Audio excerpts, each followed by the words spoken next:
सतगुरुदेव की जय। बंदी छोड़ कबीर साहिब जी की जय।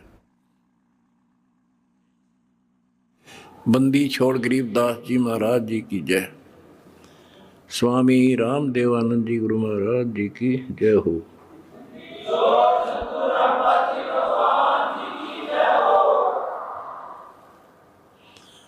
सत साहिब परमेश्वर कबीर जी की प्यारी संगत को, विश्व की सारी संगत को दास का आशीर्वाद है। परमात्मा आपको मोक्ष दे, सुखी रखे, काल कष्ट से आपकी रक्षा करे। परम पिता परमात्मा कबीर जी की असीम कृपा से आप पुण्यात्माओं को उस अमर लोक का, अपने निज धाम का, स्थान का, अपने असली ठोर ठिकाने का ज्ञान हुआ। बच्चों, आपको परमात्मा की अमर कथा, अमर महिमा, सच्चा ज्ञान और सच्ची भक्ति प्राप्त है। इसको सामान्य बात ना समझो, और आप सामान्य आत्मा नहीं हो। लख बर सूरा जूद ही लख बर सामत दे, लख बर की जहान में तब सतगुरु सुना दे। और परमात्मा की दूसरी रजा ये है कि गरीब गोता मारू स्वर्ग में जा पेटो पाताल, गरीब दास ढूंढता फिरूं अपने हीरे मोती लाल। देखो आपको परमात्मा ने कैसे खोज लिया। ये अपना पिता है, ये अपना सच्चा हमदर्द है। बाकी यह संसार के जितने भी परिवार है, नाते रिश्ते हैं, ये हमने अस्थायी अपना या जीने के लिए रास्ता निकाल रखा है कि थोड़ा सा ठीक ही उस समय व्यतीत हो जा। बहुत सी ऐसी परिस्थितियां हैं जिनको सुनकर बड़ा दुख होता है।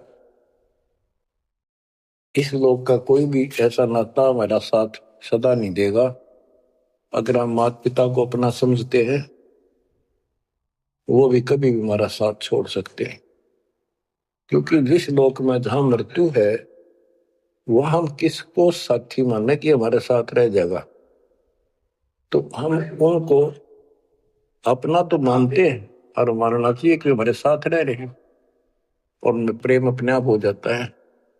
लेकिन इतना ध्यान जरूर रखना कि कभी भी यहां से जाना हो जाएगा। और सब हम नो सेट हो रहे हैं कि अभी नहीं मरेंगे, अभी तो उम्र छोटी है, अभी तो 30 वर्ष के हुए हैं, 40 के हुए हैं, 50, 60, 70, 80, 90 के हो लिए, वो भी न सोचे अभी नहीं मरेंगे। चलो, जब भी मालिक की दया होगी वह तो अलग बात है, परंतु इसका न्यों नहीं पता हो कद जा। इस डर को याद रखोगे तो आप भक्ति कर पाओगे, नहीं तो भक्ति नहीं बनेगी, मोक्ष वाली नहीं बनेगी। सामान्य भक्ति कर रहे हो, इसका फल तो इतना दे देगा, आपको संसार में न्यारा टाल देगा, इतना सुख देगा, इतनी संपत्ति दे देगा। लेकिन वह संपत्ति काम क्या होगी बताओ। जैसे अब्राहिम सुल्तान आदम के कितने ठाठ थे, राजा था, उसको उस संपत्ति जो उसके गले पड़ रही थी, उसकी जान का झाड़ बन गई थी, उसके जीवन को नष्ट कर देता वो ठाठ बाट, उससे मुश्किल से निकाला उस दर्द से। तो बच्चों, थोड़ा सा हर पहलू पर ध्यान दो। आप क्या बताते हैं, बिन साहिब की बंदगी गई ठोर ठिकाना ना। साहिब कौन? भगवान परमात्मा, सारी सृष्टि का रचनार। वो परमात्मा है कौन? समस्या यहां थी अभी तक, कौन वो सबका सृजनहार है, कौन वो पाप नाशक है, कौन वो संस्कार बदलने वाला भगवान है। अभी तक ये बिल्कुल क्लियर नहीं था, किसी को भी नहीं था, आपके अतिरिक्त अब भी नहीं है। तो बच्चों, ये सब खेल परमात्मा कबीर जी की कृपा है। मेरे गुरुदेव का आशीर्वाद पला। उन्होंने अपने मुख से कहा था कि तेरे बराबर विश्व में कोई संत नहीं होगा। जब दीक्षा देने का अधिकार दिया, उसके बाद भी एक आधी बार मिले, ये शब्द उनके मुख से निकले। अब उस समय दास को संत की परिभाषा का भी ढंग से नहीं पता था। इतना जरूर था, तड़प विशेष थी। और सन 1988 से लेकर 1994 तक 6-7 साल तक माल्य के अतिरिक्त मन में कुछ नहीं था। रात और दिन पागल जैसी स्थिति। पागल जैसी स्थिति नहीं था, पर कम भी नहीं था। दिन रात उसी में लगा रहता। कभी ज्ञान समझा आगे बताना, खुद अपनी कैसेट भर भर के उनकी कॉपी करा करा कर भक्तों बांटने लगा, खुद भर के। तो धीरे धीरे हमारा कारवां बढ़ता चला गया। फिर गुरु जी ने पता नहीं क्या देखा, एकदम अचानक मैं लेकर तो गया था अन्य भक्तों को समझा बुझा के दीक्षा दिलाने, जैसे पहले भी बहुतों को दिलाई थी, ऐसे ही रूटीन में। अचानक ही उन्होंने आशीर्वाद दिया कि आज के बाद तू नाम देगा और तय ही इनका गुरु होगा। अपने जो पहले वाले थे उनको भी वहीं बैठे थे, वो सबको बोल दिया, बहुत सारे थे वहां पर, आज के बाद ये तुम्हारा गुरु, मैं किसी का गुरु नहीं हूं। दीक्षा लेनी है, इससे ले लो। मैं तो पसीना पसीना हो गया। मैंने सोचा कोई गलती बन गई होगी और किसी ने चुगली मार दी कि ये आप पर गुरु बन रहा है। मैं बहुत कमजोर आदमी था, मेरी स्थिति कुछ और तरह की होगी। तब उन्होंने सोची, ये घबरा गया कोई, तो बोले मैं तेरे साथ रहूंगा, अकेला मत समझना, और इनको दीक्षा दे। तो थोड़ी हिम्मत सी हुई कि बात दूसरी टाइप की नहीं है, सच्चे दिल से आदेश है। उसके बाद से दास सेवा में लगा, प्रचार किया, संघर्ष भी जबरदस्त करना पड़ा। आशीर्वाद गुरुदेव का, शक्ति भगवान की, इनके कारण आज तक दास जिंदा है और आज भी उस मालिक के गुण गा रहा है। नहीं तो ब्रह्मा विष्णु महेश के और काल के विरुद्ध बोलना जुबान बंद कर देंगे। एक भूत सारे परिवार की घी बांध देता है, ये तो परम शक्ति है। लेकिन इन परम शक्तियों से भी परम शक्ति हमारे साथ है। तो बच्चों, उस शक्ति का, उस परम पिता परमात्मा का ज्ञान, उसकी पहचान अब हुई है। एक तो वेद, जैसे कबीर साहब की वाणी पहले से लिखी हुई है, आज कोई नई नहीं बनाई। धर्मदास जी से कहा करते थे कि धर्मदास वेद कतेब झूठे नहीं भाई, झूठे हैं जो समझे नहीं। और वेद मेरा भेद है, मैं ना वेदन के माही, जौन वेद से मैं मिलो वो वेद जानते नहीं। कहने का उनका तात्पर्य था कि चारों वेद मेरी महिमा बताते हैं, लेकिन उन वेदों में वर्णित विधि से मेरी प्राप्ति नहीं है। वो तो मैं अपना हंस भेजूंगा 5505 वर्ष जब कलयुग बीत जाएगा, उसके बाद इसको डिस्क्लोज किया जाएगा। तय भी इसको गुप्त रखना, किसी को बताना नहीं।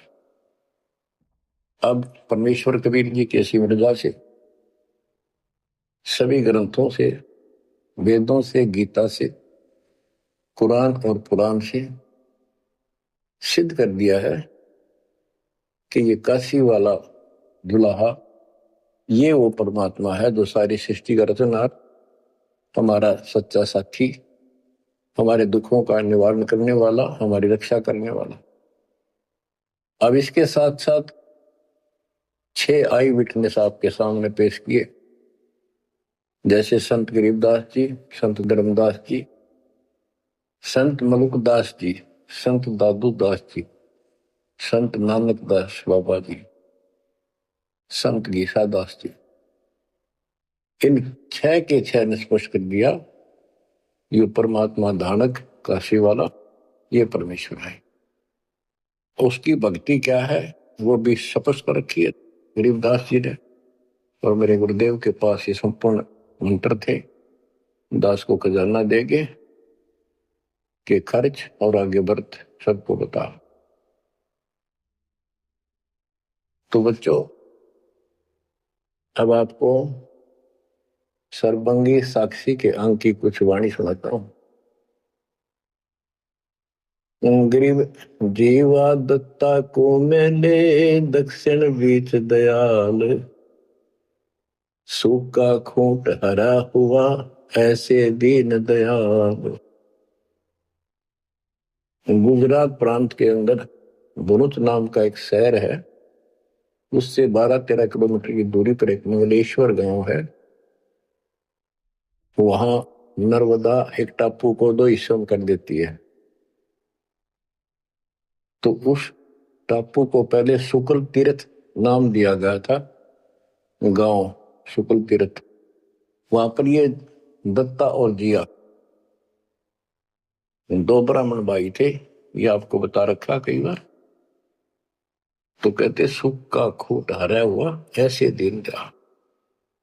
तो अब वो गांव नहीं रहा क्योंकि उसका आना जाना बंद हो गया, रास्ते खत्म हो गए। अब वहां वो जो परमात्मा कबीर जी के चरणों के जल से चरणामृत से वो सूखी वट वृक्ष की टहनी हरी हुई थी, वो एक बहुत बड़ा पेड़ बन गया। और आज भी वो पेड़ उसका कुछ अंश शेष है। वह हम गए, बताया गया कि ये कब से कब भी काफी क्षेत्र में फैल गया था। अब लोगों ने काट काट के और उस वहां बोने की जमीन बना ली। अब भी वो लगभग 3-4 एकड़ के अंदर आज भी फैला हुआ है। वहां कबीर पंथियों का एक आश्रम, एक महंत वहां रहता है, आश्रम बना हुआ छोटा सा। ये आपके लिए प्रमाण है 600 साल पहले से और उससे भी पहले से ये वट वृक्ष वहां पर लगा हुआ है। तो बच्चों, इसके बारे में कईयों से पूछा जकर चलते हैं। कोई कहता मार्कंडेय ऋषि दातुन कर रहा था, उसने दातुन काट दी, बड़ की कोई दातुन करया करे, और बोला उससे पेड़ बन गया। फिर उसको कबीर वट क्यों कहते हैं? वहां कबीर वट नाम से जाना जाता है वो तो फिर मार्कंडेय वट होना चाहिए था। तो ये बकवाद करनी है तो ऐसे करते रहेंगे, सच्चाई ये है जो आपको बता दी। गरीब नानक तो निर्भय किया वह गुरु सत जान, अदली पुरुष पिछानिया पूर्ण पद निर्वाण। उन 6 आई विटनेस में से एक बाबा नानक जी भी हैं जो सिख धर्म के प्रवर्तक हैं। उनको परमात्मा उस समय मिले थे जब वो सुबह सुबह स्नान करने के लिए सुल्तानपुर शहर के साथ साथ बेई नदी बह रही है, वो 1.5 किलोमीटर 1 किलोमीटर के आसपास शहर से दूर थी, अब तो कम होगी। तो बेई नदी के ऊपर जब स्नान करने गए, वहां 1-2 बार उनकी वार्ता की, जिंदा बाबा रूप में परमात्मा गए। फिर बाबा नानक जी ने उस दरिया में डुबकी लगाई तो उनको अंदर ध्यान कर दिया, परमात्मा में छुपा दिए और उनको अप स्ट्रीम में ले गए। वहां जंगल के अंदर एक पेड़ के नीचे बैठे, फिर चर्चा हुई, फिर सतलोक लेके गए उनकी आत्मा। 3 दिन तक बाबा नानक जी ऊपर रहे, सारे ब्रह्मांड दिखाए, अपना लोक दिखाया, अपनी समर्थता से परिचित कराया। तो नानक साहब पहले रामकृष्ण के कट्टर पुजारी थे। बाबा नानक जी विष्णु जी की भक्ति करते थे, गीता का पाठ किया करते थे, ब्रजलाल पांडे से वो गीता पढ़ा करते थे। उसके बाद वापस आ गए वो। उसके बाद ये सभी पूजाएं बंद कर दी, जिस कारण से उनके विरोध में सभी खड़े हो गए, जितने भी हिंदू, उनके आसपास रिश्तेदार, घर के परिवार के सदस्य। मां ने छोड़कर पिताजी भी विरोधी हो गए कि तू के पैदा हो गया। हमारे देवताओं को भी ये कहता ये भगवान नहीं है। बहुत विरोध हुआ। जो भी होता रहे, आंखों देखा मक्खी नहीं खाई जा सकती। तो कहने का भाव ये है कि झांकी वे कबीर की नानक की वाह, हुआ सिखा का गड़पड़ी कौन छुटा होता। झांकी मैंने ऊपर का नजारा देखे, ब्रह्मा विष्णु महेश की स्थिति देखी, यहाँ के लोगों की स्थिति देखी, और सतलोक में जो परमात्मा की झांकी देखी, सतलोक की झांकी देखी। झांकी क्या होती है? जैसे 26 जनवरी पर अपने देश में जो गणतंत्र दिवस मनाया जाता है, तो प्रत्येक स्टेट एक लंबी लंबी गाड़ियों के ऊपर अपने राज्य की जो बहुत अच्छी योजनाएं होती हैं उनके मॉडल बना बना के और प्रदर्शित करते हैं कि हमारे यहाँ ऐसा कुछ विकास हुआ है। तो फिर ऊपर से माइक वाला बोलता है ये हरियाणा प्रदेश की झांकी है, ये गुजरात प्रदेश की झांकी है। यानी उनका नजारा, उनके क्या कुछ वहां पर है, क्या बना रखा है। तो झांकी वे कबीर की नानक की वाह, वह सिखों के गल पड़ी कौन छुटावे था। नानक साहब जी ने तो ये देखा था वहां परमात्मा को, वाह तेरे की वाहे गुरु वाहे गुरु, वाह वाह, कि भगवान तो ये है और ये ही सच्चा गुरु सतगुरु है। तो नीचे आकर भी उन्होंने यही रट लगाए रखी। तो उनके फॉलोवर ने नोट कर दिया गुरुजी वाहे गुरु कहा करते थे। तो ये सब वाहे गुरु कहने लग गए। दूसरा अवसर उस समय जब मर्दाना और बालाजी दोनों इनके साथ बाबा नानक जी के साथ रहा करते थे। ये दोनों शिष्य इनके ज्यादातर भ्रमण इनके साथ ही किया तकरीबन। एक दिन इन्होंने कहा, मर्दाना ने और बाला ने, कि गुरुदेव हमारे को लंका दिखाओ जहां रामचंद्र जी ने आक्रमण किया था, चढ़ाई करी थी।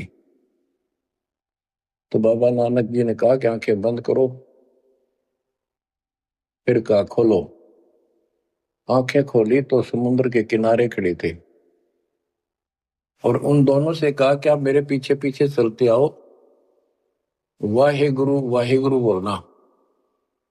ऐसे करते हुए चल पड़े और तुम डूबोगे नहीं पानी पर, ऐसे चल पड़े जैसे थल पर चलते हैं, जमीन पर चलते हैं, पृथ्वी पर। और नानक साहब जी खुद सतनाम का जाप करने लगे। तो मर्दाना नकल करने लगा, वो भी ओम सोहम जपने लगा जैसा बाबा नानक जी उच्चारण कर रहे थे मुंह से बोलकर। तो वो समुद्र में डूबने लगा। तब बाबा नानक जी ने कहा कि मर्दाना गुरु जो कहे वो करो, गुरु की नकल नहीं करते। मर्दाना फिर वाहे गुरु करने लगा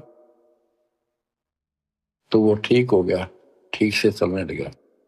अब यहां पर परमात्मा ने इनको सबको कह दिया था, जितने भी मालिक के शिष्य हुए, कि इस मंत्र को, सतनाम को और इस मूल ज्ञान को अभी किसी को डिस्क्लोज नहीं करना।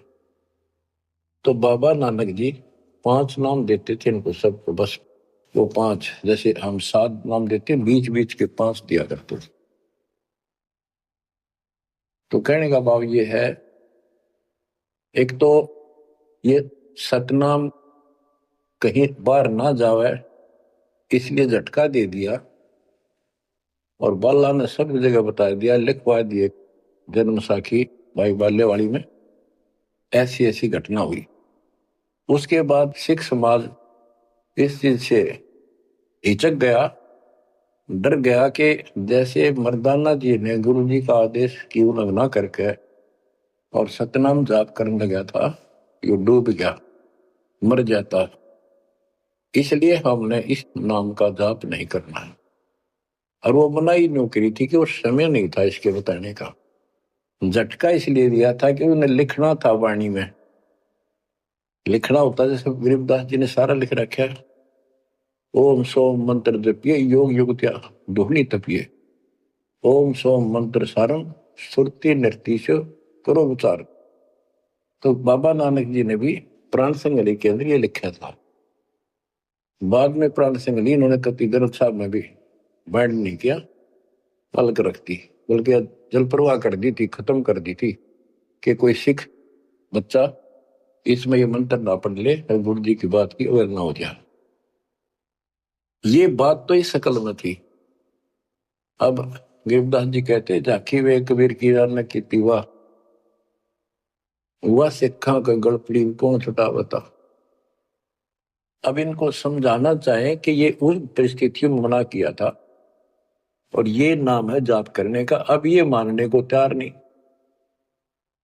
अब वाहे गुरु देखा हमने कई बार, ये दो दो तीन तीन दिन तक लगातार माइक लगा के और पूरे शहर में कम से कम कुछ 1 किलोमीटर तक, रोहतक में देखा वहां गुरुद्वारा है गाड़ी स्टैंड पे, तो पूरे रेलवे स्टेशन पर एक रोड है, रेलवे स्टेशन रोड कम से कम 1 किलोमीटर लंबा, उस सारा जगह जगह स्पीकर लगा के और बड़ी लय ला करके पाठी बार बार बदलते रहते, सारा दिन वाहे गुरु वाहे गुरु वाहे गुरु वाहे गुरु वाहे गुरु वाहे गुरु, बस और कुछ नहीं। तो गिरदास जी कहते झाकी वे कबीर की न की वाह, वह सिक्का गलती कौन छुटावता। आप क्या बताते हैं, गरीब नानक तो निर्भय किया, वह गुरु सत जान, अदली पुरुष पिछाइया, पूर्ण पद निर्वाण। फिर बाबा नानक जी ने उस समर्थ परमात्मा कबीर जी को पहचान लिया था और वो ही उनका सतगुरु जानो जिन्होंने उनको दीक्षा दी। गरीब अदली पुरुष कबीर है, सब सिर तपै ललाट, सौदा करो तो इत करो, चल सतगुरु की हाट। गरीब दादू को सतगुरु मेले, दे पान की पीक, बूढ़ा बाबा जिसे कहे या दादू की नहीं सीख। गरीब दादू के सिर पर सदा, अदली असल कबीर, टक्कर मारी जद मिले फिर सांबर के तीर। गरीब दादू ध्यान उलंगिया, 3 दिवस 3 रात, आगे से आगे मिले शब्द सने ही साथ। दादू साहब जी 7-8 साल के बच्चे थे, एक आधी पुस्तक में 11 वर्ष के बताए, जो भी थे बच्चों में खेल रहे थे बनी में। गांव से बाहर चारों तरफ बनी होती थी, छोटा जंगल, उसमें खेल रहे थे।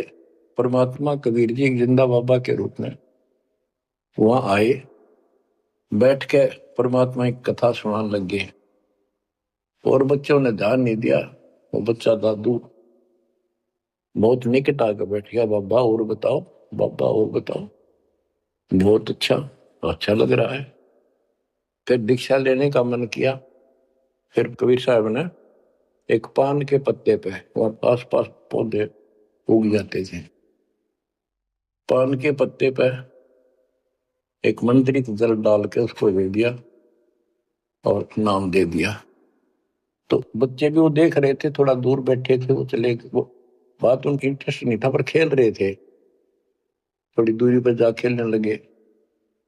तो दादू साहब जी अचेत हो गए और कबीर साहब उनकी आत्मा को लेकर ऊपर घुमा के लाए।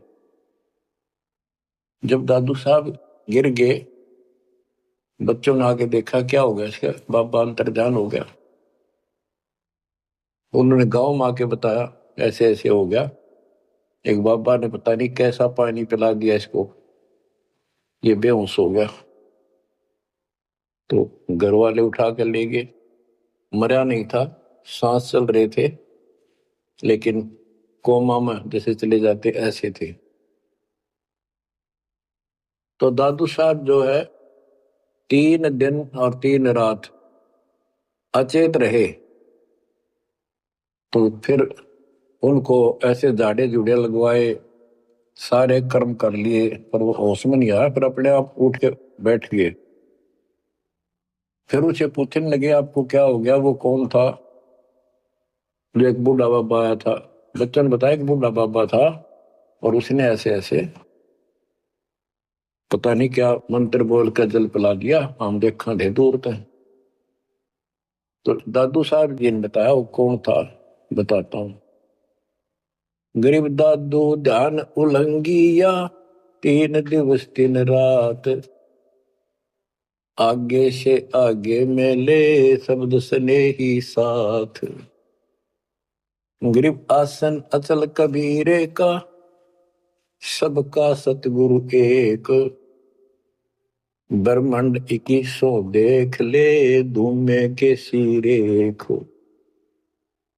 गरीब देही को सतगुरु के हैं, यो सब धुंधर ज्ञान, 4 दाग आवे नहीं, जिसको सतगुरु जान। के शरीर सतगुरु नहीं है, इस शरीर के अंदर जो महान आत्मा है वो सतगुरु है। 4 दाग आवे नहीं, वो मरता नहीं। गरीब दादू का पिंजर पड़ा और नानक की दे, इनमें सतगुरु को निशा, हमको बड़ा संदेह। के दादू जी की मृत्यु हुई और नानक जी की भी हुई। तो फिर कहते ये शरीर कुछ नहीं है, ये तो एक कर्म बनाने के लिए दिया गया है, भक्ति करके मुक्ति पाने के लिए मिट्टी दी है, एक खेत दिया है, इसमें जो अच्छी तरह ठीक व्यवहार करके इससे सोना उपजा लो, मोक्ष प्राप्त करो। फिर कहते हैं कोई बात नहीं, शरीर गया तो गया, शरीर तो जाएगा।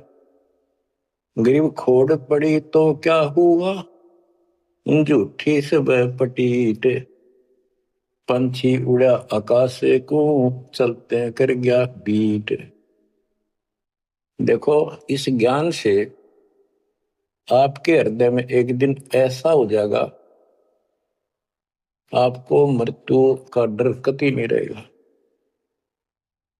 ये शरीर ऐसा है, अंदर जो आत्मा है वो अलग वस्तु है, वो है मेन चीज, मेन मुख्य है।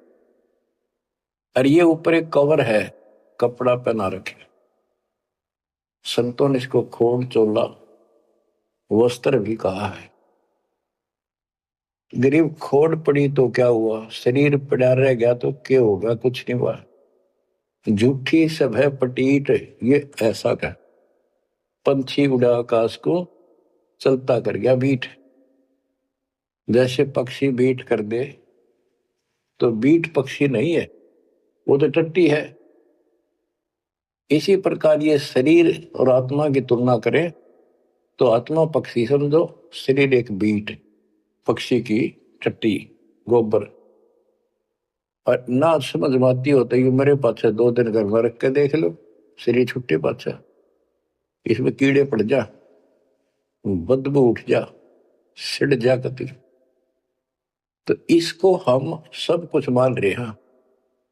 क्यों मान रहे हैं, क्योंकि हम इसके छूटने को मृत्यु मानते हैं। और हम कभी, हमारा ऊपर शरीर छूटता नहीं था, मरते नहीं थे सतलोक में, वह बात हमारे छाती में धरी हुई है कि मर क्यों रहे हैं, यू गलत है। कष्ट कुष्ट भी हम सहन कर लें, कोई बात नहीं, आदमी हो गए गधे की तरह, तो यू काम और होगा, कभी भी हो सकता है। तो यहां बताते हैं गरीब खोड़ पड़ी तो क्या हुआ, जूठी से वह पटीट, पंछी उड़ा आकाश को, चलता कर गया बीट। ये तो इस अतिथि है बस ये, और ये एक दिन जाएगी। इससे पहले पहले इसमें डट के भक्ति करो, ये जो सत साधना मिली है, और मर्यादा बढ़ो। और ये मालिक क्या चला, कठपुतली है मिट्टी, या इसी से चल रही है। इन्होंने अपनी वाणी में कहा कि जब तक हम नहीं कहेंगे मौत नहीं होगी तुम्हारी, चाहे कितनी लंबी आयु जीना चाहो जी लियो, लेकिन इस ज्ञान से अपने आप ये हो जाएगा कि मौत हो लिया, क्यों शरीर तो छोड़ना पड़ेगा एक ना एक दिन। इसलिए केवल इस शरीर को इसलिए ना रखना कि जिंदे रहा जिंदे रहा, जिंदे रहो तब तक इस मालिक के अमृत रस को पींदे रहा, जब तक उस बात। गरीब नामा को सतगुरु मेले, देवल दीना फेर, भक्त वसल कबीरे है, शब्द कहा हम टेर। गरीबदास जी कहते हैं, जिसने नामदेव जी का मंदिर घुमाया था उसका मुंह नामदेव जी की तरफ किया था, पंडितों की तरफ उसका पीछा कर दिया था बैक, वो कबीर साहब हैं, वो भक्त वत्सल कबीर हैं, शब्द कहा हम टेर, हम खुल्ला खुल्ला कह रहे। गरीब हरदास रसायन पीवते, चोले धरे अनंत, चलती वीर पाए नहीं, धन्य कबीर भगवंत।